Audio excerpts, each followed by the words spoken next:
Olá, bem-vindo a mais um Poder Entrevista. Eu sou Bernardo Gonzaga, repórter do Poder 360, e hoje eu converso com o secretário nacional de Aviação Civil, Ronen Glasman. Obrigado, secretário, por ter aceito o nosso convite. E eu queria começar já com uma pergunta baseada no seguinte dado. Essa semana, o governo federal restringiu a entrada de estrangeiros por mar e por terra no Brasil.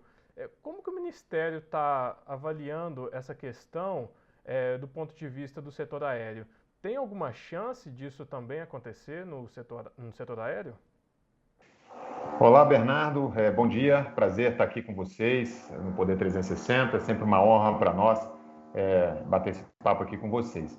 Bom, essa semana, de fato, a gente teve essa informação meio truncada aí com relação a essa portaria que foi publicada na segunda-feira, mas, na verdade, para o setor aéreo não houve qualquer tipo de alteração, senão uma pequena alteração com relação à tripulação de navios, né, marítimo, que fazem a troca de tripulação em território nacional e usam o modal aéreo para poder fazer essa troca. Isso foi impedido pela questão da variante indiana.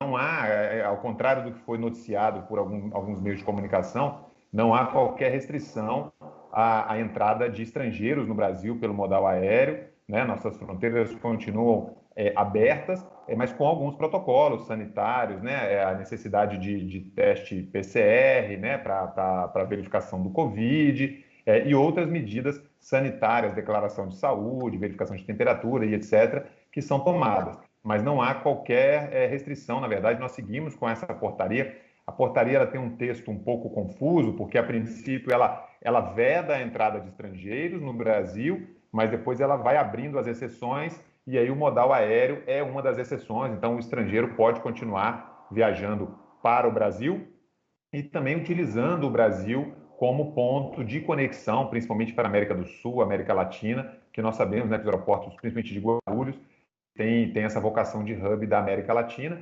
Então os estrangeiros podem ficar tranquilos com relação a isso, e as autoridades continuam monitorando a situação. A Anvisa, né, que é a nossa autoridade sanitária de fronteiras, continua monitorando a situação. Então é importante esclarecer para a população. Houve uma certa informação truncada ao longo dessa semana, mas não há qualquer restrição para a entrada de estrangeiros no Brasil, além daquelas restrições já tradicionais em época de pandemia, os protocolos sanitários, etc. Entendi. Mas há alguma avaliação dentro do Ministério se essas restrições poderiam ser, enfim, chegar também ao setor aéreo, mas daqui para frente, se a situação da pandemia piorar, se uma nova cepa chegar, enfim, há essa discussão, por enquanto essa possibilidade está descartada. O governo tem um grupo de trabalho interministerial que monitora permanentemente essa situação, né? Composto por Ministério da Saúde, Segurança Pública, Ministério da Justiça e Segurança Pública, Casa Civil, Ministério da Infraestrutura também participa e outros ministérios mais. Nós temos um monitoramento permanente. A Anvisa é a nossa autoridade sanitária de fronteiras, então a Anvisa tem um papel fundamental, tem sido uma grande parceira nesse trabalho de vigilância das nossas fronteiras. Então, é claro que a gente vai avaliando a situação na medida que as coisas vão acontecendo, os cenários eles vão mudando. Mas, por enquanto, o governo brasileiro reconhece a importância do transporte aéreo. O transporte aéreo ele é fundamental, não só para o transporte de pessoas, mas também para o transporte de insumos, de vacinas, de fármacos, né, medicamentos, os chamados insumos farmacêuticos ativos das vacinas. Então, tudo isso vem nos aviões, alguns nos aviões cargueiros, mas muita coisa vem também nos aviões de passageiros, né? O avião tem 2 andares, o andar de cima, que é onde o passageiro utiliza, e o andar de baixo, que é o porão do avião, que vem a carga. Então, o Brasil reconhece aí essa necessidade do transporte aéreo, e nós estamos envidando todos os esforços para mantermos nossas fronteiras abertas, assim como fizemos ao longo de todo o período da pandemia, sempre com muita responsabilidade, né? Sempre com muito zelo pela segurança sanitária do passageiro, mas conseguimos manter abertos. Agora, é claro que a avaliação ela é feita semanalmente, eventualmente até diariamente, e aí essas portarias elas vão sendo atualizadas por esses ministérios envolvidos. Mas tudo isso é feito com bastante responsabilidade, repito, e o compromisso do Brasil, né, tanto com o combate ao coronavírus, mas também com a essencialidade do transporte aéreo, que é um transporte fundamental. O Brasil não pode ficar aí fechado para o resto do mundo, né? Perfeito. Secretário, agora eu queria entrar no assunto mais específico do tráfego aéreo. Nós tivemos uma queda histórica em abril do ano passado, nos voos domésticos e também nos voos internacionais, mas especificamente nos voos domésticos, a gente apresentou uma recuperação ao longo desse ano, né? E com a nova variante, a segunda onda, né, perdão, da pandemia, teve o janeiro, fevereiro e abril teve uma queda. Como que o Ministério tá monitorando isso? Enfim, assim, qual que é a perspectiva do Ministério para os próximos meses? Como que fica o tráfego aéreo para os próximos meses? É verdade, Bernardo. O mercado brasileiro ele tem demonstrado bastante resiliência com a questão do transporte aéreo, principalmente no mercado doméstico, né? A crise afetou em cheio o transporte aéreo, não só no Brasil, mas no mundo inteiro. O transporte aéreo ele é feito em confinamento, né? Ali você tem 150, 200, 300 pessoas em um ambiente confinado, mesmo com todas as medidas de segurança sanitária, né, e todas as informações de que a transmissão a bordo das aeronaves ela é em patamares baixíssimos, mas de fato existe um confinamento e existe uma restrição à mobilidade, as pessoas estão menos dispostas a viajar. É natural isso acontecer, não só no Brasil, mas isso acontece no mundo inteiro. Uma reação à pandemia é natural isso acontecer. Ao longo de 2020, do ano passado, nós reduzimos mês de abril, né, março e abril, quando chegou a pandemia no Brasil, tivemos uma queda de 93% no transporte aéreo doméstico e 99% no transporte internacional, das rotas que partem ou chegam no Brasil, né? Ao longo do ano de 2020, tivemos uma recuperação muito interessante no mercado doméstico, que demonstrou muita resiliência e chegamos a performar ali na nossa alta temporada, né, de dezembro e janeiro, chegamos a performar cerca de 75%, em alguns aeroportos até 80% dos patamares pré-pandemia, né? O Brasil vinha performando, antes da pandemia, cerca de 2.000 voos comerciais por dia, né? Então, nós conseguimos retomar patamares ali de 75% a 80% na nossa alta temporada no mercado doméstico, né? Agora veio a segunda onda, houve uma redução, não tão drástica quanto a redução do ano passado, né? E agora, os meses de fevereiro, março e abril foram meses difíceis para o setor, com a questão da segunda onda. Agora, nos meses de maio, junho e julho, nós começamos a verificar um movimento de retomada. Nesse momento, nós estamos performando cerca da metade do tráfego, 50% do tráfego que vínhamos performando antes do coronavírus, antes da crise do Covid-19. Ou seja, cerca de 1.000 voos diários por dia é o que nós estamos performando. Devemos ter uma alta aí no mês de julho. Mês de julho são férias escolares, então é um período de alta temporada para a aviação civil. A gente deve alcançar aí patamares de 1.300 a 1.400 voos por dia, o que já demonstra aí, são bons números para o setor, né? E estamos esperando um segundo semestre bastante aquecido por causa da vacinação. A vacinação começa a ganhar atração no Brasil. Nós já temos mais de 100 milhões de doses de vacinas distribuídas no país, uma marca histórica, né? Já temos cerca de quase 30%, 25% a 30% da população já vacinada com pelo menos uma dose de alguma vacina. Então, a gente está com bastante esperança, expectativa para o segundo semestre. Tende a ser um semestre de retomada e nós vislumbramos aí tudo dando certo com a vacinação e controlando essa questão de novas cepas, né, entrada de novas cepas no país e etc., que a gente poderia chegar a uma temporada de verão, dezembro, janeiro, né, de 2021-22, poderemos alcançar os patamares pré-pandemia no mercado doméstico. No mercado internacional, como demanda ainda abertura de fronteiras, retirada de restrições como quarentena e etc., e demanda também protocolos de aceitação mútua de protocolos de vacinação, né? Então a gente acha que isso demora um pouquinho mais. O mercado internacional ele não volta tão rápido quanto o mercado doméstico. Mas o Brasil tem uma grande fortaleza, né, que é o nosso mercado doméstico. A gente tem aí um mercado doméstico que processa cerca de 100 milhões de passageiros por ano. De um total de 120 milhões, nós temos 100 milhões de passageiros no mercado doméstico. Então, isso nos dá uma fortaleza muito grande para que nossas empresas aéreas e nossos aeroportos, né, continuem aí as suas operações e retomem aí o seu tráfego. A gente vai ver muita gente voando, como estamos vendo atualmente, né? Muita gente que voava para o exterior voando domesticamente, né? Exatamente por essas restrições em países como Estados Unidos, Europa, Canadá e etc. Então a gente vai ver de fato um aquecimento do turismo doméstico brasileiro, exatamente como vimos agora na alta temporada de 2020 e 2021. Então, assim, são perspectivas boas para o segundo semestre, apesar da profundidade da crise, mas a gente vê um segundo semestre aí já com um processo de retomada e, logicamente, isso tudo sendo motivado pela questão da vacinação que a gente está vendo ganhar tração no país. O senhor citou na sua fala os voos internacionais.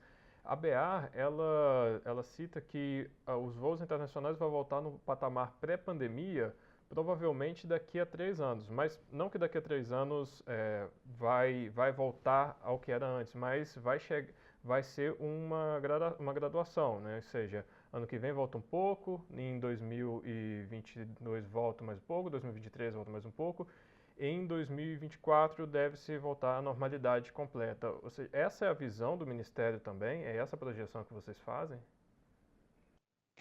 O Ministério acompanha esses números muito de perto, tanto com a Associação das Empresas Aéreas, a ABAR, que é a nossa parceira, também com a IATA, né, que é a Associação Internacional das Empresas Aéreas. Então, de fato, os números do mercado internacional, eles ainda são muito precoces. Assim, é difícil falar em retomada do mercado internacional nesse momento. De fato, as coisas vão acontecer mais lentamente do que no mercado doméstico. O mercado doméstico parece um pouco mais claro, exatamente porque está dentro do país e não tem essas restrições de fronteiras e protocolos de vacinação, etc, etc, etc.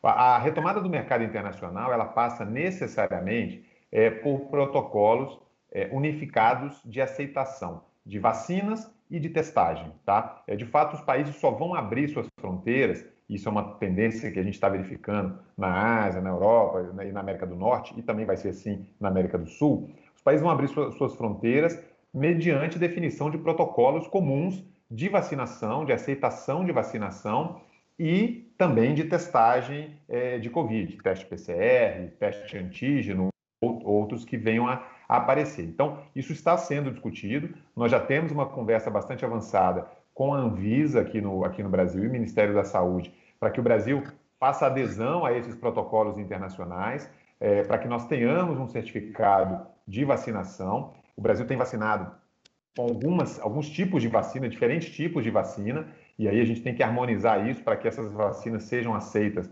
internacionalmente. Tivemos uma boa notícia essa semana, que foi a OMS aceitando aí o uso emergencial da Coronavac. A gente tem uma massa de pessoas muito grande, uma quantidade de pessoas muito grande vacinadas com Coronavac no Brasil, assim como também temos AstraZeneca, Oxford também, e agora aumentando o número de vacinas da Pfizer. Então, assim, todos esses protocolos, eles já estão sendo discutidos internacionalmente. A IATA tem nos ajudado bastante nessa discussão, e a ideia é não inventar nada aqui no Brasil, é simplesmente o Brasil aderir a protocolos padronizados internacionalmente. A aviação civil, ela é, por natureza, historicamente, padronizada internacionalmente, né? Um avião que decola no Brasil, ele tem que ser apto, ele tem que estar apto a pousar em qualquer lugar do mundo, e já existe essa harmonização de protocolos que é feita pela ICAO, né, que é a Organização Internacional da Aviação Civil, fica sediada em Montreal. O Brasil é membro fundador da ICAO, membro do grupo 1, grupo de elite da ICAO.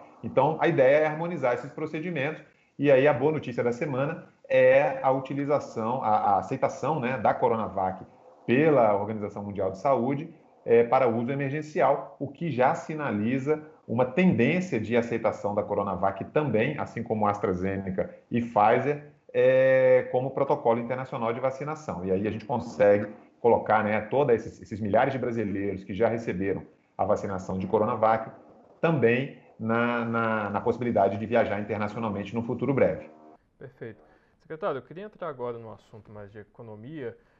Pode parecer que está longe o próximo leilão, né, rodada de leilão de concessões de aeroportos, que deve acontecer no terceiro trimestre do ano que vem, Mas a gente que acompanha a rotina do ministro Tarcísio, a gente sabe que ele é uma pessoa que tem um diálogo muito próximo com os investidores, né? E eu queria te perguntar assim, o que a gente pode esperar dessa próxima rodada de leilão de concessões e se já há interessados, se esse diálogo com investidores interessados já existe. Muito bom ponto, Bernardo.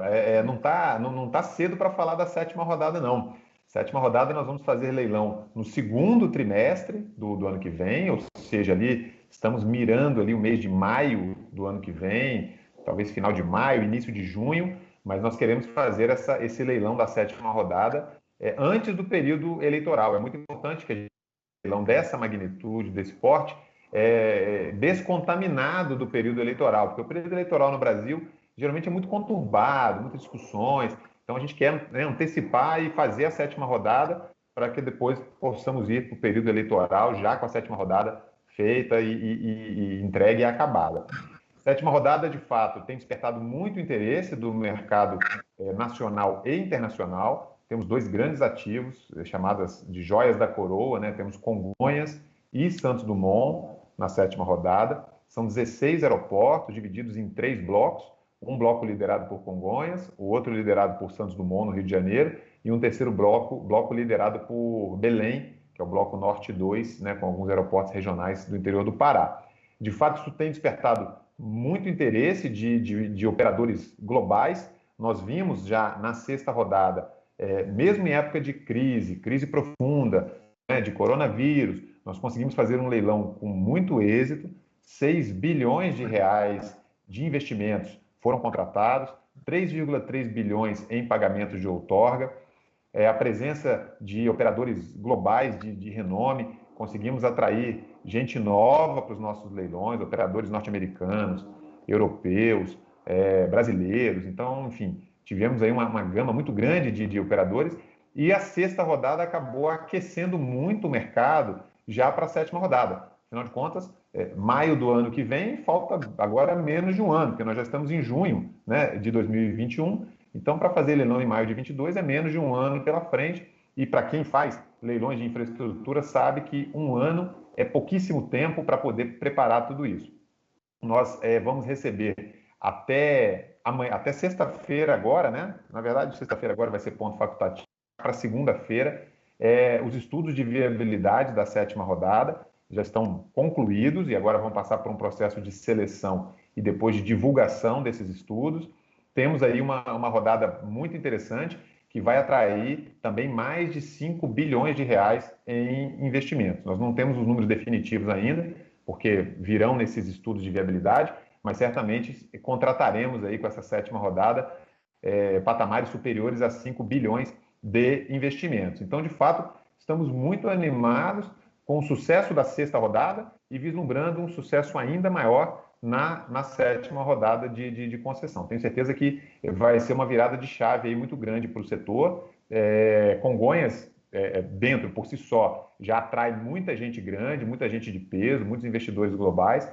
Nós temos verificado a presença, pela primeira vez agora na rodada, de fundos de investimentos globais, assim, de infraestrutura. Isso foi muito positivo para nós. Nós fizemos uma alteração no nosso edital que viabilizou a entrada desses fundos de investimento. Então, a gente teve participação do Blackstone, por exemplo, que é um dos maiores fundos globais de infraestrutura. A gente teve participação da XP Investimentos aqui no Brasil, a participação de operadores como Houston, nos Estados Unidos, do aeroporto de Houston, retomou a vida para o Brasil depois de quase uma década fora do mercado brasileiro. Então, tudo isso nos traz muita confiança na nossa modelagem de concessão e a gente acha que vai ter um leilão da sétima rodada bastante competitivo, viu? Então já há interessados, esse diálogo com possíveis investidores já está acontecendo.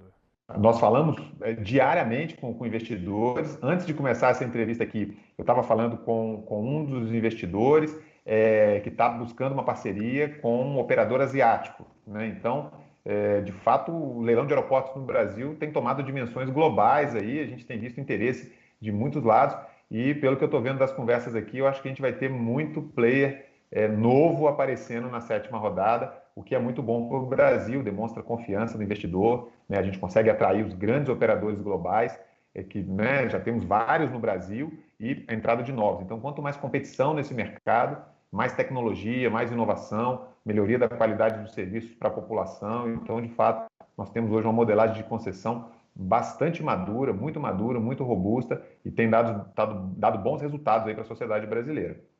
Perfeito. Secretário, uma última pergunta. Eu, como fui setorista de Câmara por bastante tempo, eu não posso deixar de fazer uma pergunta que tem a ver com o legislativo, né?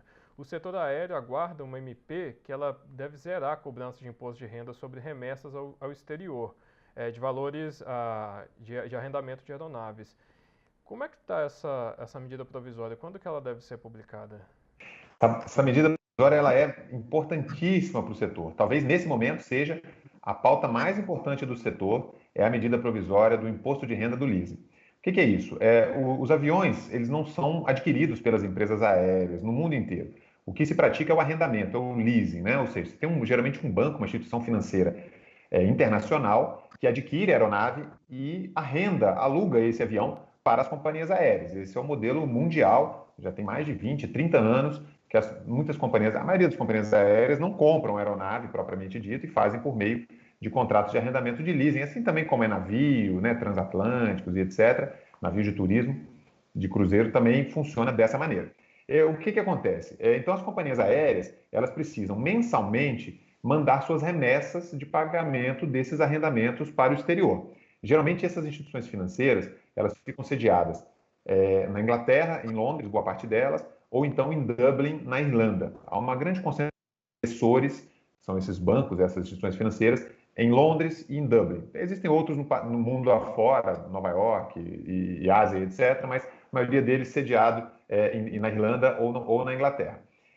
Essas remessas para o exterior, há mais de 20 anos, não há incidência do imposto de renda dessas remessas, tá? Porque isso é considerado um bem de capital, não é considerado um bem de consumo, né? É um bem utilizado para gerar riqueza para o país, para gerar atividade econômica. Então, historicamente, nunca se pagou esse imposto de renda, que é uma alíquota de 15% da remessa. Então, imagina, qualquer remessa que se faça teria 15% de tributação para poder mandar o recurso, o que oneraria muito todo o setor.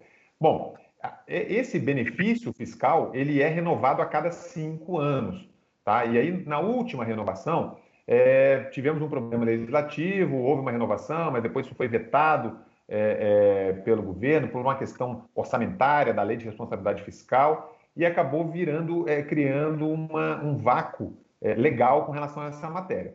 No vácuo legal, vigora a alíquota normal, que é de 15%. Então, hoje, a indústria está onerada em 15% quando faz suas remessas para o exterior. É claro que as companhias aéreas estão negociando com os lessores, né, segurando um pouco essas remessas, para poder resolver essa questão da medida provisória primeiro, para que não haja essa incidência e voltar a fazer os pagamentos. Então, é um ponto muito importante de agenda do governo. O assunto já foi levado, nós temos vários ministros envolvidos nessa discussão, né? O ministro Gilson do Turismo, o ministro Tarcísio da Infraestrutura, o ministro Paulo Guedes, né? O ministro Ramos da Casa Civil, todos eles muito envolvidos, o próprio presidente Bolsonaro envolvido nessa discussão, porque o mundo inteiro não cobra esse tipo de remessa. É um jeito de fazer negócio que é padronizado no mundo todo. E o Brasil, por uma questão quase que burocrática, né, jurídica, legal, acabou cobrando nesse momento, né, a necessidade de cobrança, e a medida provisória visa corrigir, né, essa questão. Então, o assunto está bem avançado, ele está sendo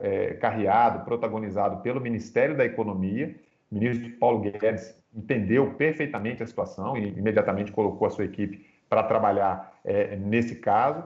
E nós estamos aí aguardando, o Ministério do Turismo já se manifestou nessa medida provisória, o Ministério da Infraestrutura também se manifestou agora já pela segunda vez essa semana, e agora está lá concluso para o Ministério da Economia fechar o texto e mandar para o Palácio do Planalto, e aí sim teremos a publicação. Então estamos aí de fato bastante atentos a essa questão, temos o apoio, logicamente, de todas as empresas aéreas, o apoio de todo o mercado de aviação civil, porque o Brasil não pode não pode ser diferente. Em aviação, a gente costuma dizer que não dá para ser diferente do mundo, assim, a coisa é muito padronizada. Então, a gente tem que fazer no Brasil, logicamente, né, com muita eficiência, mas fazer o que se pratica mundo afora.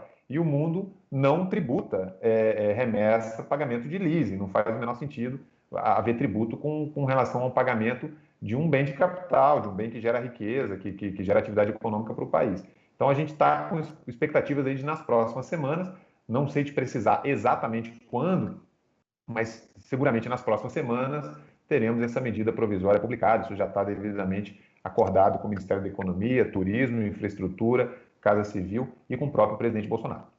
Secretário, muito obrigado por ter aceito o nosso convite e obrigado você também que nos acompanhou até aqui. Se inscreva no canal e ative as notificações. Até lá!